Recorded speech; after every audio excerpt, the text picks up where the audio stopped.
Welcome back, everybody, to Wireless Made Easy. Phone Guru here with another topic for you on the security of your phone.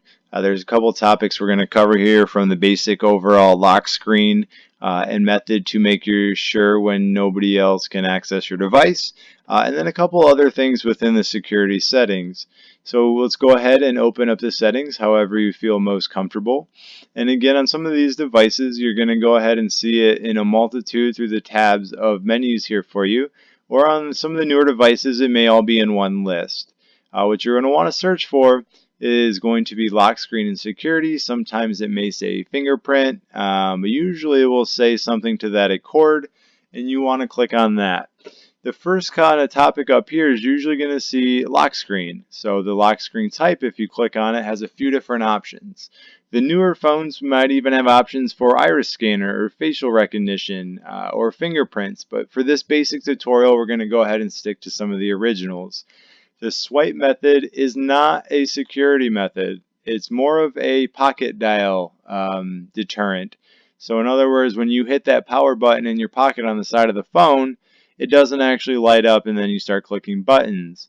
This allows you to actually make sure you have to swipe a finger after you hit that button, otherwise the screen will time back out and you won't pocket dial anybody. The pattern is the medium security, and actually I think is just as secure as the PIN, to be honest with you. The pattern is, you see these three little matrix dots. You can make whatever style you want. And then you can go ahead and make it again to go ahead and confirm. Now, as you can see here, it says you need to connect at least 4 dots. Now, I'm not going to make an actual password here for you because I'm going to go through the other methods here for you. But once you go ahead and do this twice and save it, every time you go ahead and open your phone, you'll see these three little matrix dots pop up, and you have to draw your password. You can actually go ahead and make it so you don't see the line when you draw it. You do see the line when you draw it. There's a couple other options you have within that sometimes you can go ahead and use depending on your comfort level of your own security. So I'm going to go ahead and go back here for us. And I'm going to go ahead and show the lock screen type again.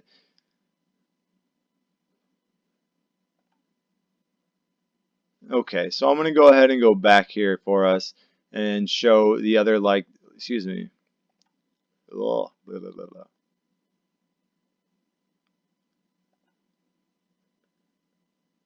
Okay, so I'm going to go back here once more to the lock type and show you the PIN. PIN is relatively simple. It's any 4-digit PIN number you've ever used before. Same concept. You're going to go ahead and enter it in once, enter it in a second time just to validate it, and then it will pop up whenever you try to unlock your phone. These are the two popular methods just because they're quick, easy, and is a basic overall deterrent with some decent strength. Now, if you're a work phone or maybe you want a little more security, you can go ahead and use an actual password.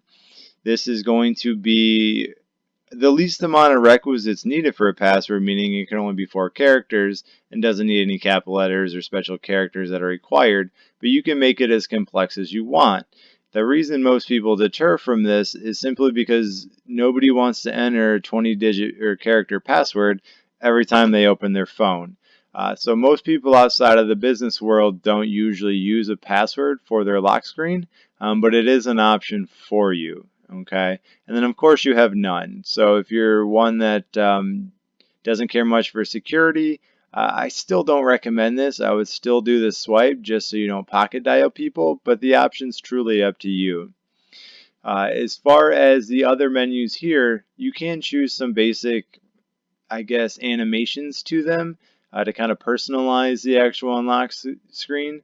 You can actually go to your device security, and we won't go too much into that, but you can allow unknown sources is one that I do want to talk about. So unknown sources allows you to be able to install applications that weren't approved and or published in the App Store. This is also known as APK files, which are installation files for the Android device. And if you are trying to go ahead and download applications downloaded from the internet or other locations, This will have to be turned on for you to do so. Under other security, you may see a plethora of other options.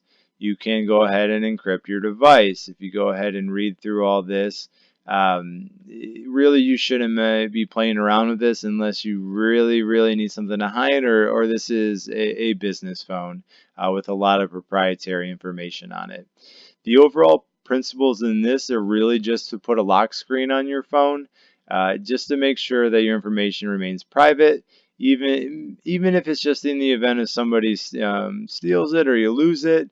That's really what you're looking for.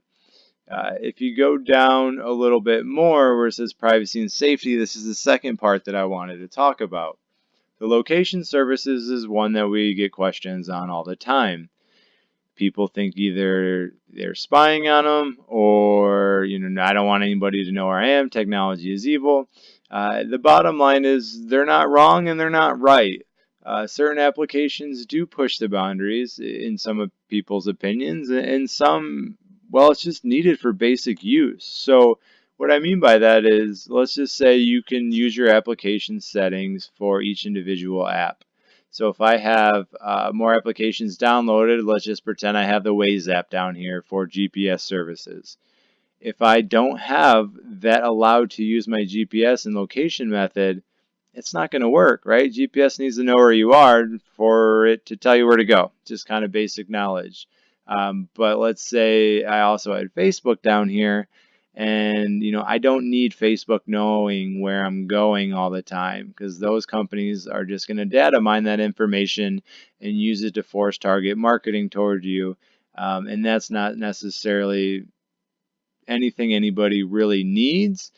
Some people are scared of it, some people enjoy it, but regardless, just make sure you go into your location settings and choose the method that you prefer most and are most comfortable with. Just keep in mind, you do have to have it on for some applications to function properly. You may have some things called private mode. As you can see here, it says use private mode to hide content that you want to keep private. So you can maybe lock your gallery or videos or whatever you deem necessary that you don't want anybody else to access if they accidentally somehow get past your lock screen. The report diagnostic info, that's going to be more so for the manufacturers of both applications and the device. That sends back reports when things go wrong, so then they can fix them and send updates to them. The send SOS message.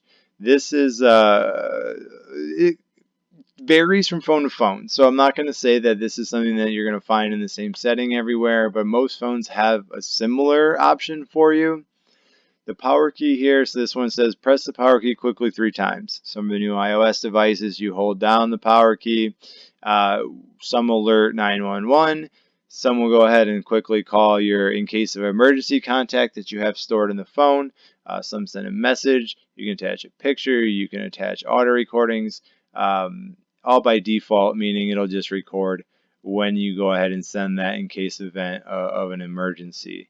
But overall, I just want to get the basic knowledge to you of the lock screen and security, so you know the different types of how to keep your device secure and your information safe. Thanks for watching. As always, if you have any comments or like another topic covered, please comment below and I will most certainly make a video to help you out. Please slap that thumbs up and I will see you in the next video.